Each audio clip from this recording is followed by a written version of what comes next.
Okay, so we've been spending this series talking about this really awkward dinner party that Jesus goes to. It's already awkward because he's eating with some of the people who normally gave him a hard time. It's kind of bizarre. Like we always picture these real combative engagements with Jesus and the religious leaders. And so to have one happen at a dinner party that Jesus obviously opted to go to, and right off the bat, we talked about the elephant in the room. There's just awkwardness. They bring somebody who needs to be healed, and it's a Sabbath, and so nobody knows what Jesus is going to do. And into this awkward situation, Jesus steps and makes it like more awkward. And we talked just about awkwardness in general, and the way we can sometimes, unfortunately, allow that to steer our lives, and not do things for the kingdom because we don't like being awkward. We don't like awkward engagements and things. Graham told me this morning he saw me at Home Depot and didn't bother chasing me down because he knew I hate those engagements. I hate those 30-second, like, hi, good to see you. We don't normally see each other in this environment, so this is weird. Like, and so he was like, I'm not even going to make him feel weird. And I was telling him, my kids, like I've done like ninja rolls, like to keep from bumping into somebody. I was like tiptoeing around Home Depot this one day. Somebody we used to go to church with like 10 years before. Hadn't seen him in forever. I see him from a distance at Home Depot, so I turned down an aisle. Like, I don't want to have that talk. That's weird. And so I had gone down like 5 aisles that I didn't want to go down, to get away from these people. And so finally I came and I'm literally peeking around a corner. I don't see him, and I turn around, and he's right there. He was like, I thought that was you. Like, while I'm like being super weird, trying to make sure I don't bump into this guy, he walks right up on me and had a conversation. But, but unfortunately, awkwardness has to happen. If we're gonna do something for the kingdom, if we're gonna engage one another, if we're gonna get to know each other, if we're gonna do life together, awkwardness has to happen. Sometimes you have to have that awkward conversation. And I tell my kids all the time, a good conversation is like a tennis match. Someone hits you the ball, you hit it back. He hits you the ball, you hit it back. And so I'll be talking to my kids, how was your day? Good. Did you do anything special? No. It's like, okay, you're holding on to the ball here. You got to hit it back. Every once in a while, you got to hit it back. Like if we're going to have a conversation, you got to hit the ball back sometimes. Like, but we have to overcome awkwardness. It's just a thing we have to know is going to be there. And of all the things to keep us from doing life together, of all the things to keep us from advancing the kingdom, of all the things to keep us from making a difference in the world, that's the stupidest. I mean, that's the one, and it's powerful. I'm not saying it's not real. I'm not saying it's not crazy hard to overcome awkwardness. But it's dumb. It's really dumb to not do something impactful for Jesus and impactful for the kingdom because it would feel weird. Like that, of all the people in the world advancing the kingdom of God at risk of their own lives, I would hate to look one of them in the face and go, it would be so weird. I don't like walking up and talking to people I don't know. Like it would be kind of embarrassing to stand in front of them and tell them we didn't do something great for Jesus because it was awkward. So that's just something we have to know is there. We have to overcome. And sometimes it helps to know Jesus walked into those moments and just made them more awkward. He just walked in and kind of blew up the awkward meter in those rooms. So he walks into this meeting and he kind of confronts the awkwardness. And so in the middle of this kind of awkward dinner party, Jesus kind of noticing the social games they were playing and the way everybody was kind of leveraging their position and doing the thing we do, where you want to look good in front of people. Basically, traditional Sunday morning, scream at each other the whole way to church and then walk in with a big smile and, praise Jesus, the Lord is mighty, that thing, and nobody knows, that you were about to strangle each other just to get out the door and make it here. Jesus notices that. He kind of calls attention to it and he gives us parable of this banquet. And it's actually a formative parable for our church because it's part of where we get our name. There's several things that kind of went into our name. One of them was this table, or this banquet, where the guy invites a bunch of people, and they've all got really good excuses not to come, really good excuses not to engage, really good excuses, legitimate things.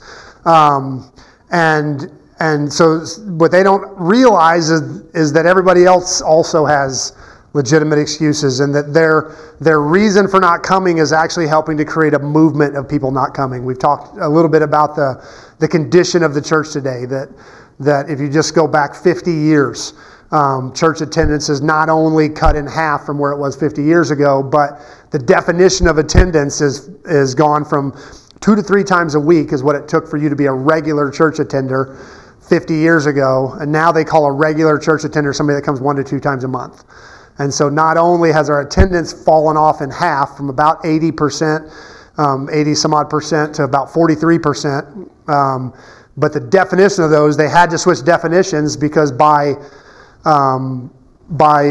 modern definition of a church attender, 100% of people, like 99% of people in the 70s were regular church attenders. Almost everybody made it once or twice a month. So they didn't call that regular. And now by those definitions, 2 to 3 times a week, like 0% of people are regular church attenders. So you've got all these really good reasons for not coming to church that's creating this movement away from church attendance. And the American church is dying because of it.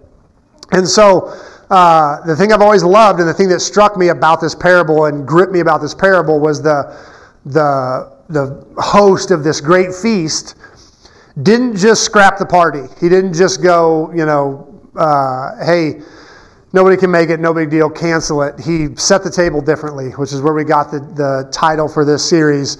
And he said, you know what, let's find some people that want to come. Let's go out and get to work and find some people. So all of his servants went out and they invited other people. And after they brought them in, they were like, man, there's people here, but there's still empty seats. And he sent them back out again. And it put this thing in my head. He actually said, they came to him and said, there's still room at the table. And he was like, then go out and in the byways and the countryside and basically beat the bushes and find people. And that's always kind of burned in my head, that if there's still room at the table, and I'm not just talking about here at Open Table, of course, I don't feel like we're full yet. I don't feel like our table is full. I don't believe in the just keep growing and building bigger and, growth for the sake of growth. But I do think there's a limit, to how many people we can manage and stay community. But I don't think we're there yet. I don't think the table is full yet. I think and by this parable, that means go. That means get back out there, because there's still room at the table. But even bigger than that, like until everybody has had a chance to come to church and been invited, somewhere, not even just here, but just the table, then we've got more to do. We've got, that's what I love about this parable is the guy saved the party. People came. There was just a few empty seats left. And he was like, nope, not good enough. If there's room at the table, get out there, go. We got more to do. And so this parable kind of drives me. If there's still room at the table, then we need to go. We've got more to do. You can't coast when there's still empty seats at the table. And so that was one of the reasons we got our name, Open Table. Kind of came from this parable, that as long as there's room at the table, we've got more work to do. And so, church history can be summed up in a lot of ways by setting the table differently. You go through these long phases where not much changes, and then, the church grows less effective and things aren't happening and things are dying. And a lot of times we call them reformations or Great Awakening. We've got all these big names for them. And what it really was, the church choosing to set the table differently. In the Great Awakening, they were turning like weird ragtime, not ragtime as before that, but like bar songs, everything had been played orchestral before that. and just a piano. Isn't it weird to think that there was a time when the piano was the guitar of church?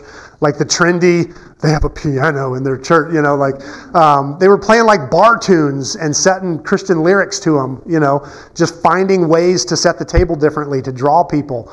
And they had this huge influx of coal miners and farmers and people who really hadn't been that engaged in church. And it's this parable. It's going, hey, there's room at the table. We got to go out and beat the bushes and find new people. So you can look at all through church history at these moments where the church realizes what we've been doing needs to change. It's not working. We need to set the table differently. And so that's what we've been talking about.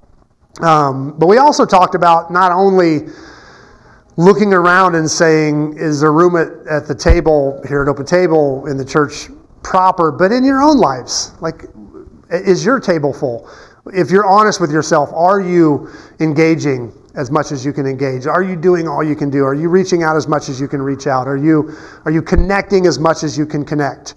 Sometimes we have to look at our own lives and take stock and go, am I just coasting? Or am I engaging, trying something that stretches me? Am I connecting with people even when, Esther's been having the ladies over, on Wednesday nights, and one of my favorite things that she tells me is the ones that come in I did not want to come tonight. And that is a powerful statement when I could have very easily chosen not to do this, not to engage, not to put my heart in someone else's hands, not to come and pour out my life, to somebody else, but I'm going to engage. It would be really easy to curl up and hide right now, but I know that's not healthy, so I'm not going to. I'm here. And so we have to ask that of ourselves. Is my table full? And is there more I can do? Am I coasting? And so if we then transitioned, from in week 2 to preparation. Any banquet, any table takes preparing. It means we have to get ready. We have to prepare ourselves. And so we talked about all kinds of preparation and what it means to prepare. So we talked about preparing, and we talked about this metaphor of planting, the seed that is kind of the ultimate metaphor for preparation, doing something today that's going to have an impact down the road. And that so much of what we do now is consumer based. It's what am I going to get? Is this something I need today? Is this something that's going to be good for me? Is this something, does this church meet all my needs, or is it worth my time? But so much of planting is not about what I can consume today, but what I can do for tomorrow. And we wrestle with that question a little bit. We all talk about, if you were to die today, do you know where you would wind up? If Jesus were to come back today, would you be ready? And I like to play with the question, if he doesn't come back for another 1,000 years, are we building the kind of church that will still be here? Are we building the kind of church that can endure all the changes society is going to throw at it? And obviously it's not just on us. The Holy Spirit, I don't believe the church can fail. Jesus said, Peter, you're the rock I'm going to build my church on. The gates of hell will not prevail against it. But are we actively thinking, about the church our kids are going to go to and their kids are going to go to? Are we building something? David's the prime example of this. He wanted to build the temple more than anything. He had moved the ark to Jerusalem. It was in a tent, and it made him feel guilty that he's got a palace and God's presence is in this tent. So he wants to build a temple, and God says no. You've been a man of war. I need a man of peace to do this. And so your son can do it. And instead of just going, okay, well, it's not my job, I'll find something else to do, he prepared for a temple he'd never worship in. He spent his time gathering resources and workers and everything he would need to build something that wasn't even for him. He was building something that the future would get to enjoy and worship in. And that's what planting is about. It's about saying, I'm going to do something today that's not just for me. It's not just for today. It's not just for what I need. I'm building something for down the road. I'm preparing for something better. Our next series, we're doing our annual Saint series. If you've never been here for this, November 1st is classically called All Saints Day. All Hallows Day, they used to call it, which is where they got Halloween. The day before was All Hallows Eve. And that was where you kind of did the opposite of the saints. Everybody, and there a lot of things popped up, rituals and things popped up about All Hallows Eve, Halloween. But so we just kind of expand that to the whole month of November. We spend the month of November. We pick 4 saints throughout history, and we just talk about them, the impact they had, and how they lived out the Scripture. We usually find out how they're actively living out the Scripture. And one of the things that, as Esther and I, because the Saint series is one of Esther's favorites, she starts literally 1st of December. She goes, you know who you need to do next year? Like, she starts pestering me like a year early on, you know what saint you need to do next year? She thinks about it all year long. And part of it is because Esther, she loves history, first of all. Like, if we're just picking TV shows, I'm always going to pick a dumb sitcom, something funny, something light, and she's always going to pick a documentary, and it's going to be something she learns something and informational. And so she loves history, but more than that, she loves legacy. And that's one of the things we're leaning into this year. Not just a saint who did something amazing, but a saint who left a legacy, who did something that impacted the future, well beyond, what they actually did, that changed the direction of things thereafter. And legacy is, that's what David did. He's like, I'm at the end of my life. I could coast. There's a million things I can do, but I want to do something that changes the future. And he saved up for a temple, gathered all the things needed for a temple. So we're talking our next series, we're going to be leaning into this idea of legacy, of what are we doing that's going to impact our kids' futures and their kids' futures and changing the direction of things. So after preparation, after what it means to build something that's beyond us, something that is bigger than us, we talked about BYOB, Bring Your Own Banquet. We talked about this last week. Church is not an organization that you give to, serve at, go to. It's us, and you have to bring your own banquet. You have to, in the Old Testament, we talked about, kind of the misunderstanding of the tithe that we have sometimes, and that in that culture, you ate your own tithe. You gathered it. It was how you funded worship. You came, you brought your money and you showed up, which meant you had to do 2 things. You had to go and you had to give. It wasn't just something you sent money to. You weren't supporting a ministry. You weren't supporting, the Levites. That was part of it.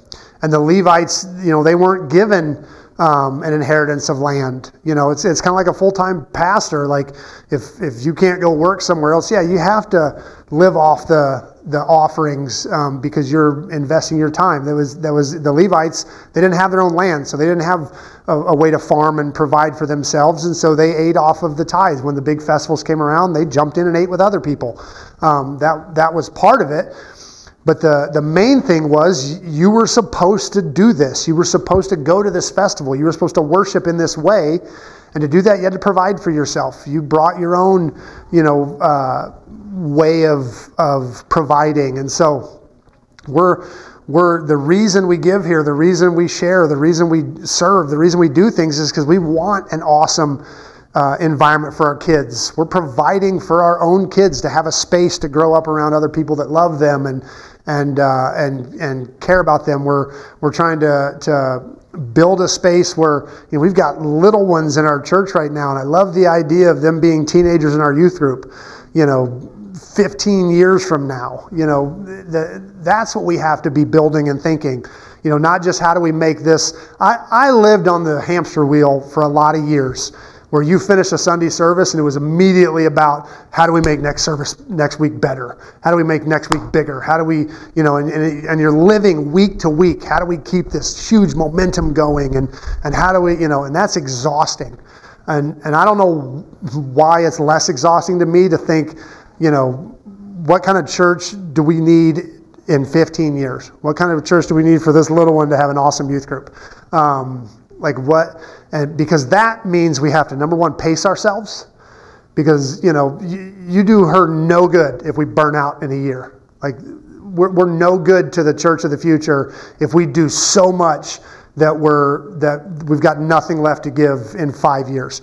It means pace. It means saying no to some things, because we know I don't just want to make a great service next week.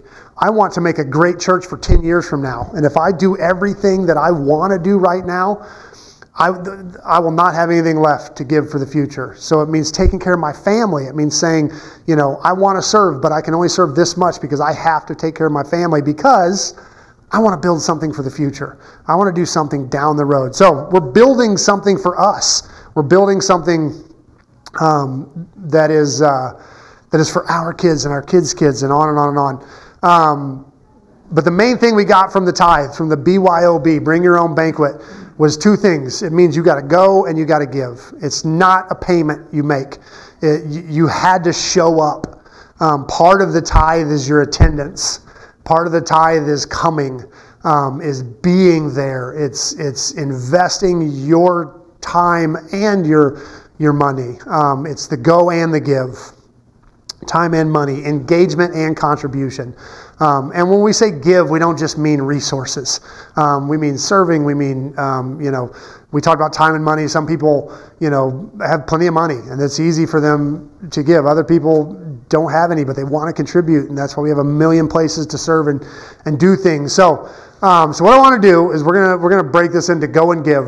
This is talking about how we manage our seed. We talked about our seed being all of us, our resources, our time, our emotional engagement, everything, our hearts.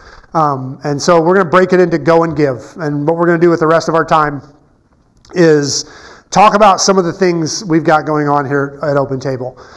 Some of the ways we have to engage, to just show up and be, to bring your smile, your listening ear, your hug, hopefully some snacks and goodies, the things we have for you to be a part of, that are here both for you to find engagement and because people need you to engage with. They need somebody to listen to. You have unique experiences and gifts and things, and we talked about that widow at the end of our last series. I have absolutely nothing to give except a little bit of this.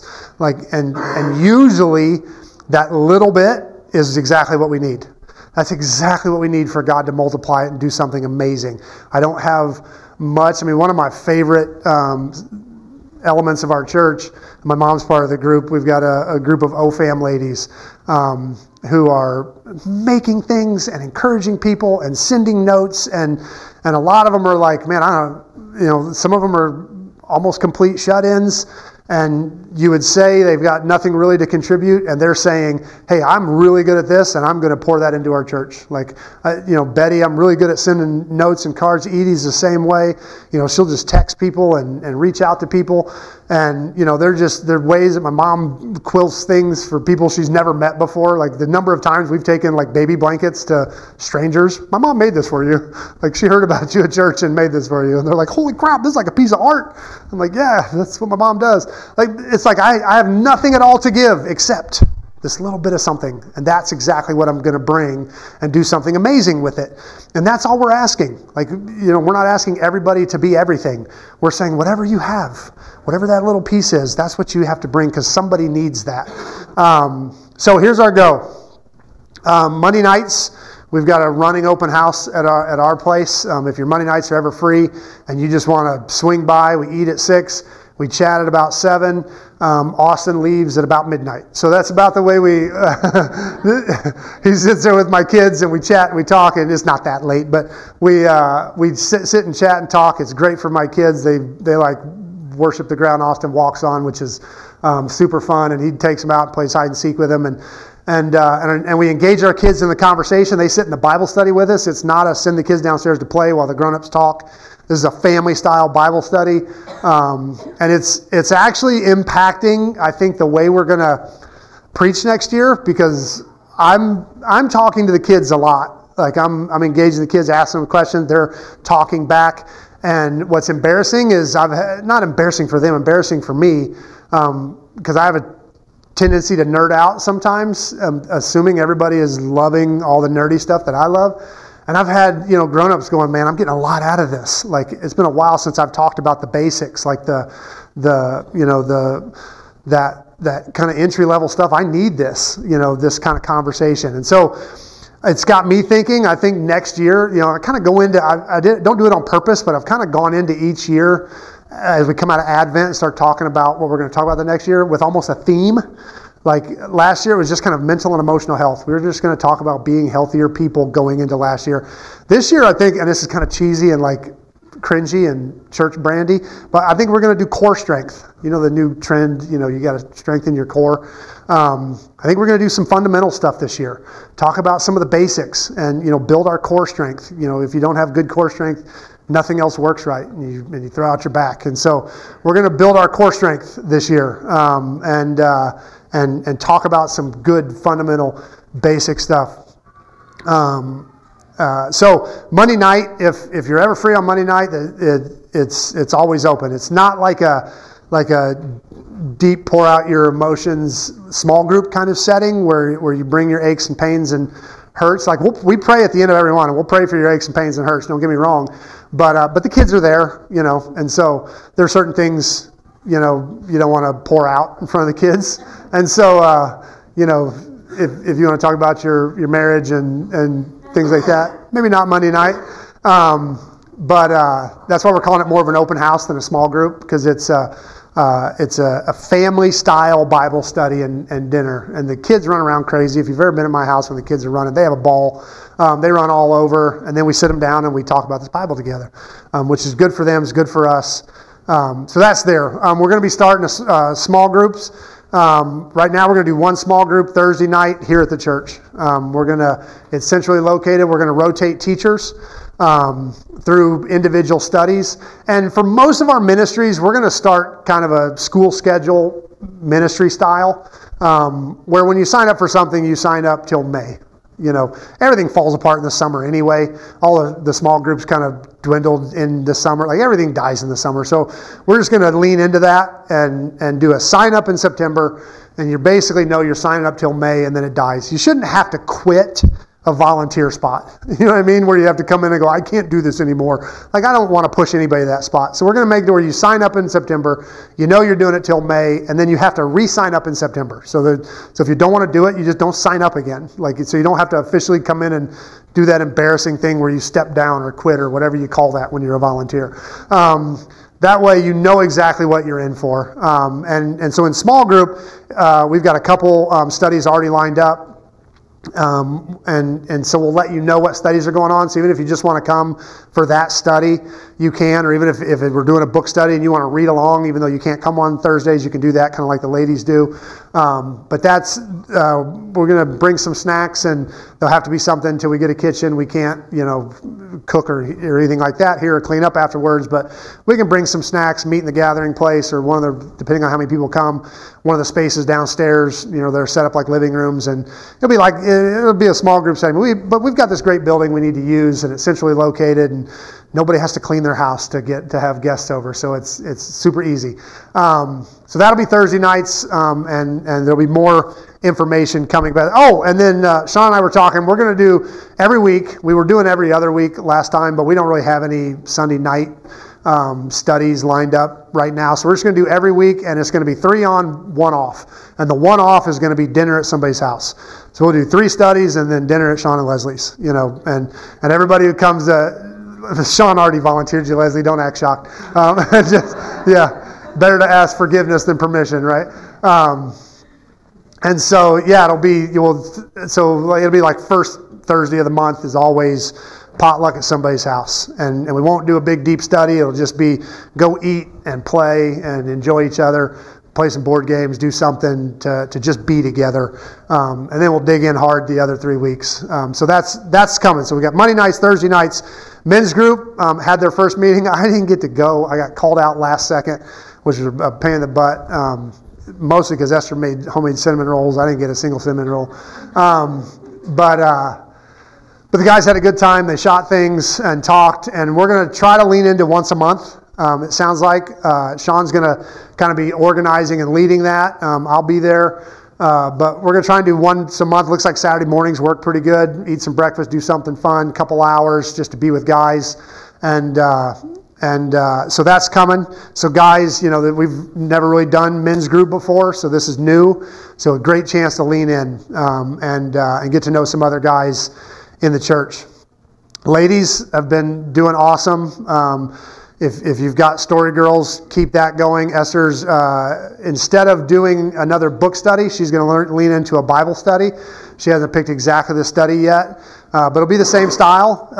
The passage will go out early in the week with some engagement questions, and then Wednesday nights will be open at our house. Just kind of open house. If you can come. If you can't. Come talk about the passage. Pick it apart together. Just engaging the scripture for a while. So not another book. And then she may do a book club on the side just to read. So we're all kind of reading the same thing, which is fun. But as far as the Wednesday night thing, it's going to become more Bible study-ish, more engaging one another around the scripture. So that's coming for ladies, Wednesday night for ladies. And then right here, Sunday mornings. And we need to keep that open and going. And then we've got some dreams. These are the dreams. So those are the things that are coming immediately. Some of the dreams we'd love to do is community nights for our community. We did the Water Wars, which was really fun out here, but it'd be fun to do just a movie night. Just open it up, let the community know we're going to have a movie night for us and anybody that wants to come. Barbecues, things like that. We're thinking about maybe in the summer just doing one a month through the summer, just something you open up to the community that's a little bit low key, but something to do and fun. So that's coming up. We want to get supper clubs going again. We've tried a couple times and usually get one good meal and then it just kind of peters. But just a chance to go have dinner with somebody, 2 or 3 couples. So those are the things we'd love to see coming. The other stuff is now. It's Monday nights, Thursday nights, Wednesday night ladies, Saturdays once a month, and you do not have to come to all of that. That's too much. If you come to all of that, I'm going to tell you to go home. You need to be at home with your family, some too. But what we don't want is for you to not be able to do anything because the one night we're doing something doesn't work for you. We want you to have an opportunity to engage and be with some people. And on top of this, if none of this works, take somebody to coffee. Like, fight the awkwardness and just and call somebody and say, hey, I know this is weird. Do you want to go have lunch or go get a coffee or Saturday morning go eat a bagel somewhere or something? Fight the awkwardness. And if you can't find any other way to engage, and if it's too weird for you, call me and I'll set you up with a blind date. Like I'll just put 2 of you together and send you out for coffee and hope that it works. Like whatever. And we'll have our own little OTCC swipe right, thing, we'll do our own. No, that's too far. Anyway, and I'm dying to read the comments down here, but I can't right now. So that's what's coming up.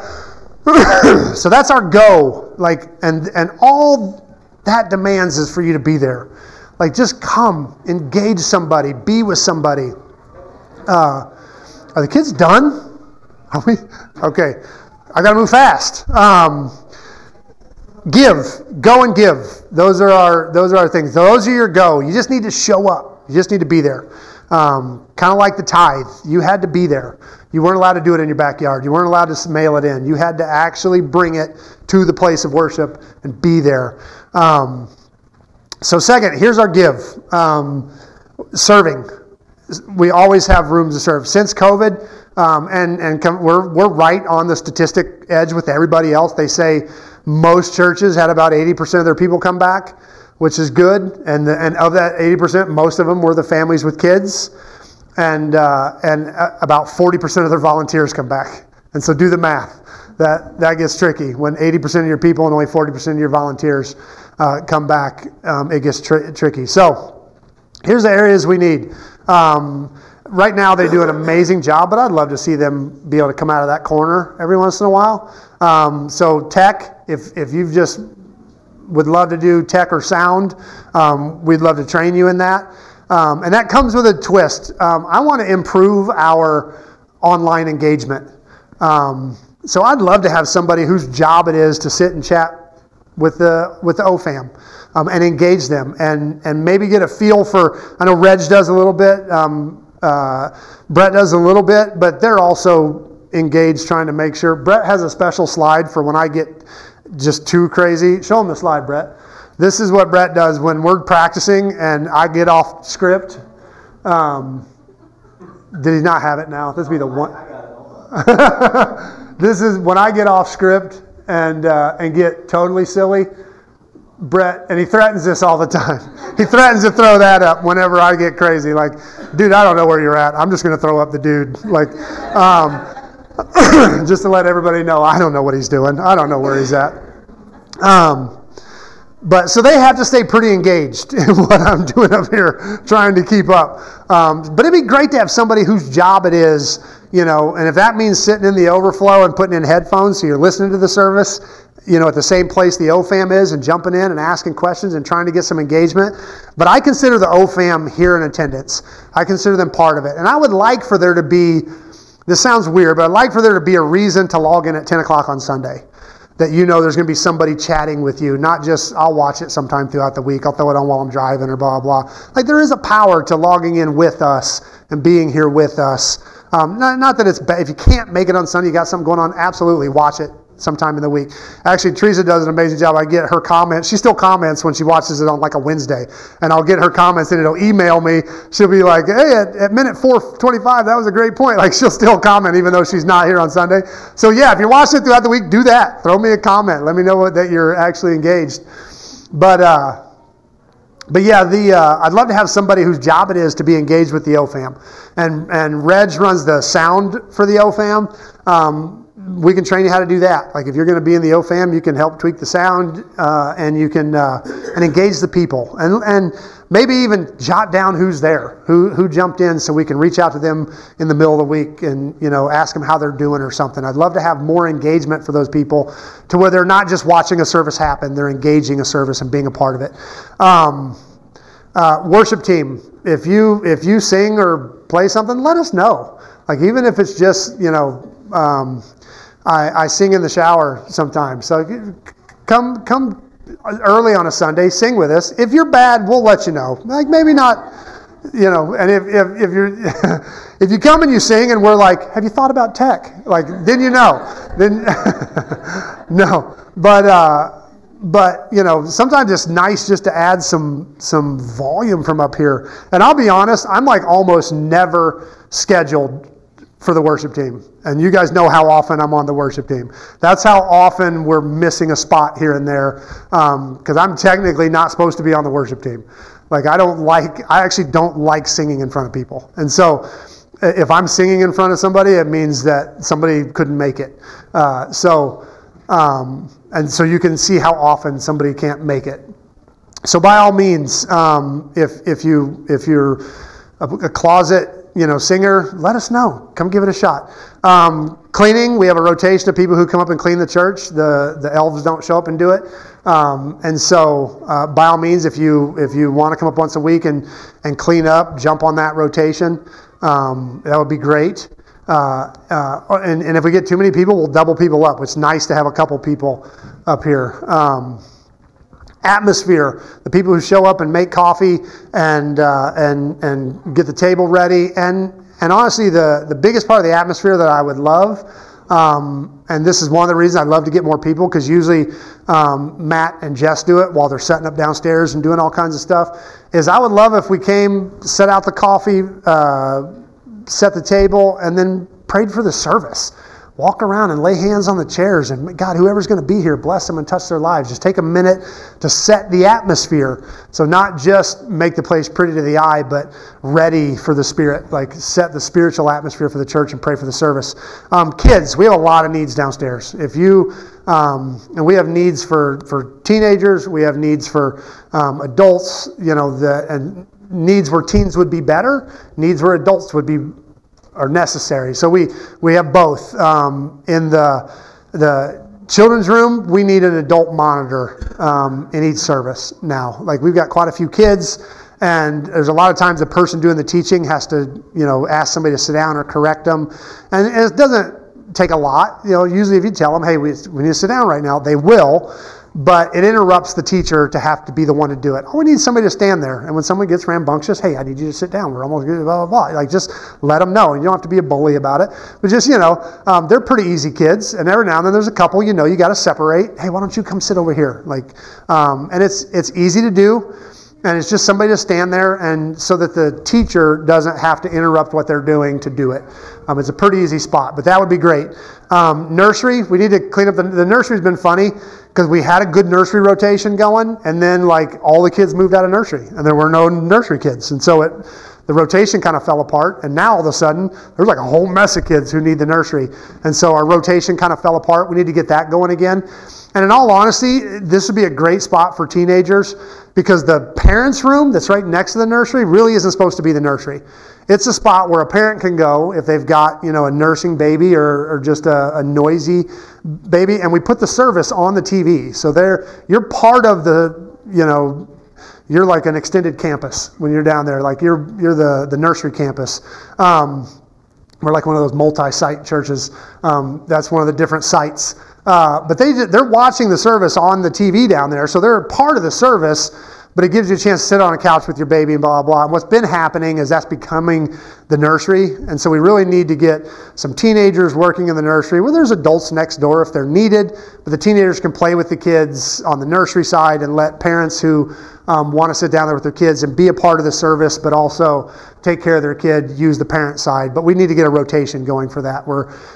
As it is, we've actually had parents who don't use the parent room because they know if they do, they wind up being the nursery attendant for that day. And what they would really like to do is sit down there with their kid and engage the service, but they can't because the second they step in the room, they're now the nursery person and everybody, they wind up with everybody's kids. So we need to clean up that rotation so that both rooms are being used for what they're supposed to be used for. Preschool is actually doing great. We've got some great preschool teachers, and right now, just the way the ages have broken up, it's a pretty small class. So we're doing good there, but if that's your forte, let us know. Cafe 56, we need one more good adult. We've had some, it has become a pretty big room, a pretty big class. We had a lot of kids move in, and so my daughter Grace was one of the teachers when there was 3 kids, and the new class just runs right over the top of her. She can't, they just don't listen to her at all. So we need an adult with a little bit of authority. We've got 3 pretty good adults that rotate. We could use one more to get the younger people out of there, the younger teachers out of there, and get somebody who can control the room a little better. So if 5th and 6th grade with a few 7th and 8th graders who jump in sometimes is your forte, and I love that grade. We got a pretty easy curriculum, and it's a really important age because they're kind of too old for some of the antics and games of elementary, but they're not quite ready to talk about some of the heavier stuff, and they still think fart jokes are funny, and so they're at that weird age where they're still a little bit of a kid, but at the same time they're not all the way mature, but it's a major transition age, and it's really important to get them. And our main focus in that grade is conversation, getting them talking, getting them engaged. They've had the service kind of thrown at them their whole life. In elementary school, it's more about what's being taught to them, and then when we get in 5th grade, we want them to be part of it. We want them to engage the conversation, ask their questions, give their opinions, and it becomes more about relationship and conversation at that age. So it's a really important age. So if that's you, jump in. And then kind of dreaming, we would love to have a downstairs monitor, somebody, and it doesn't even have to be the full service, somebody who knows it's my job to go down and make sure none of the teenagers are just hanging out in the hallway or hanging out in the kitchen. Just kind of send them upstairs if they're not needed down there. Just kind of chase them back up, kind of thing. So right now, filling the other spots is more important, but that's something we'd love to have on rotation too. So that's our serving opportunities here in the. And then if you're a teacher and you want to lead, we are going to, like I say, we're going to do rotations in our small group. If you'd like to teach a class that feels like you want some help, we're going to use it for a little bit of training. I'm going to work with the people to put their curriculum together and do some follow up with with things they can improve and things like that. If you want to be a part of that, let me know. That would be cool too. And then youth group, Wednesday nights. We've got a pretty decent sized group now, and it's a lot. And sometimes we have to scramble because somebody can't make it, and we've got just a policy here that no adult can be alone with the kids, and so we need at least 2 adults at all times. And sometimes we're scrambling just to make sure we're going to have 2 adults here because we know somebody can't make it. So having more people who could come up on Wednesday nights, and Graham works full time plus his other full time job of helping people and fixing their houses and things, and so it's a lot for him. So even if it's just, man, I'm really good at coming up with silly games. Holy cow, you have no idea how valuable that would be to just come every Wednesday with a game locked and loaded. And that's your whole job, is to eat up 15, 20 minutes with getting the kids engaged in a game. When you have to not only come up with something to say, but come up with a game to open it with, and that's a lot. And so we need a team. We need more people to engage our teenagers. And then, come in and fight through the awkwardness, because nobody will make a conversation more awkward than teenagers. Nobody. And so having the guts to walk in that door and just engage, and Graham's great at it. You guys, I struggle with awkwardness, and so even when I come up, sometimes I stand there like nobody wants to talk to me. And Graham's great at just walking up and engaging a conversation. But we need more people like that'll come in, engage the kids, talk with them, spend time with them, and then take some of the load off of Graham. Some of the easy stuff off his shoulders. And a rotation of people would even work. Even if you can only make once a month, and you're going to bring a game once a month, that would be awesome. So just let us know if that's you. So that's our volunteer positions that we could really use some help at. There's some sign-ups back there, and we are going to send an online one. We're going to text and email you one. If it's easier for you to do it online, click the buttons you're interested in. That'll be coming out today, maybe tomorrow. If you're a paper person, go to the back and write your name. And if there's something specific, take a note. You don't have to just fill out the blanks, but let me know what you're thinking. Needs. This is the give part. So that's this is the other part of the give part. Go is show up. Show up at some of these things. Engage some relationship. Give. Volunteer. We have plenty of volunteer spots needed. Second, we had a donation that's going to actually give us new HVAC. That's underway, which is amazing. The way a lot of our remodeling is set up, the current HVAC system cuts into where our kitchen's going to be, and our office. We've got a big trunk that goes through our office back here. So we weren't able to do some of these, even though they're pretty easy to get started. We can build a wall, we can throw up some sheetrock. There's a lot we can do to get started, kind of low budget, low key. But the HVAC was in the way, and the HVAC was a big chunk of money all at once. And so we couldn't do that when we did the building, because you got to come up with this big dump of money just to get the HVAC out of the way so you can start some of the other stuff. Well, that's happening. Somebody donated the money, and we're getting new HVAC, which is going to pull all that junk out of our kitchen. It's going to pull all that junk out of our office. So we can get started on our kitchen, and we're going to be doing some. I'm trying, man. You can send them in if you have to. So we can. I don't even know what time it is. Is it like 11:30? What time is it? What? Oh, that's not as bad, man. I thought it was 12:30. I never know what time it is. So we're going to be doing some work days. Once we get that out of the way, we're going to start chipping away at our kitchen and our office and stuff. Sheetrock's relatively affordable. We'll throw some sheetrock on the walls and start some of our finishes, which would be great. We're going to, a little bit at a time. So if you're, a worker and that's where you excel, is just, throwing some money behind some stuff. We're going to have some of that coming up. We'd like to get the prayer room done downstairs. We've got a room that we just never got sheetrocked and finished off that we want to set up for kind of a prayer and gathering room. The office needs to be done. The kitchen needs to be done. So we're going to start chipping away at that. And so if you've got time, resources, anything to contribute to that, that's there. Dreaming down the road, we'd love to have some kids stuff, like a little playground area for the kids. We'd love to eventually someday do our parking lot. This is all the big dreaming. If we're praying for multiplication, let's throw it out there. These are the things that we'd love to see God eventually do. There's no reason just praying for the little stuff. Let's put it out there and be praying for everything we want. So we'd love to eventually do the parking lot. But more acutely right now, today, we have people with legitimate needs. And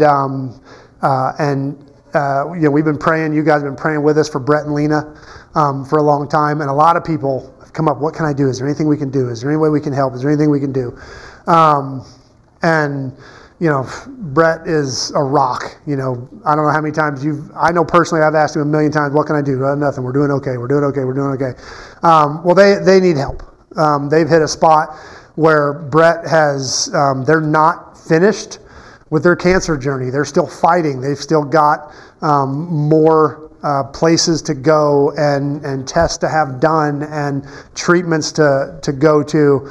And Brett's basically almost out of paid time off, which is a big deal. He's been at so many of these appointments and things.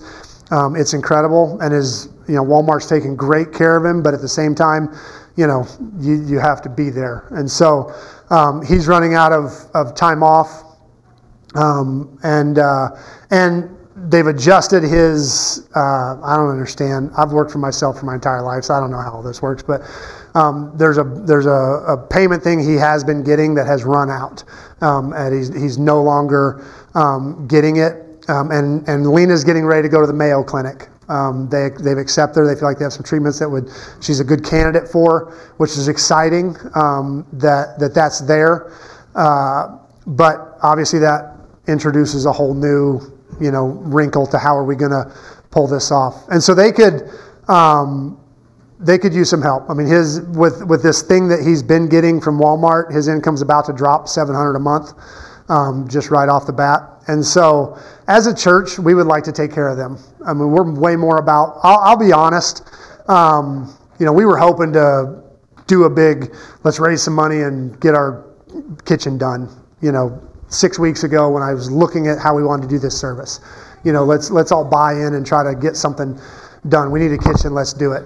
And then Brett and I talked and found out where they are financially, and our kitchen can wait. Like our kitchen, we're doing great without a kitchen. We'll keep doing fine without a kitchen. We're about people. And if we have a penny to spare, I'd rather take care of our people than finish our space. I mean, we can come up here and one sheet of sheetrock at a time and chip away at the things we need to have done in the building. We need to commit our focus to taking care of our people. And so for all of us who have said, is there anything I can do? What can I do? Now's the time. They're in a tough spot and could use our help. And so as a church, if you have any extra you can give or contribute, however you give, mark, Brett and Lena on it so we can make sure to take care of them. We're going to lean into that one way or another, and we could definitely use your help in doing it. So OFAM, everybody, however you contribute, please let us know. That you're in, and because this is real. So the way that I would love to respond to this message is do those things. Sign up, give, lean in, show up, pick something, anything, and go. I'm not a people person. This makes me nervous. I don't have a lot of time to give, but pick something and say, I'm gonna. And like I say, if none of this works for you, call me. Hey, none of that works for me, but I want something. I'll find someone for you to have lunch with or connect with or do something. But lean in. This is something that church was supposed to be. We talked about that early church. And it says they were all in one heart and mind, and they gathered together for the breaking of bread and blah, blah, blah. And God did amazing things in their midst. And that's what we need. We need God to do amazing things in our midst, and it starts with being together. So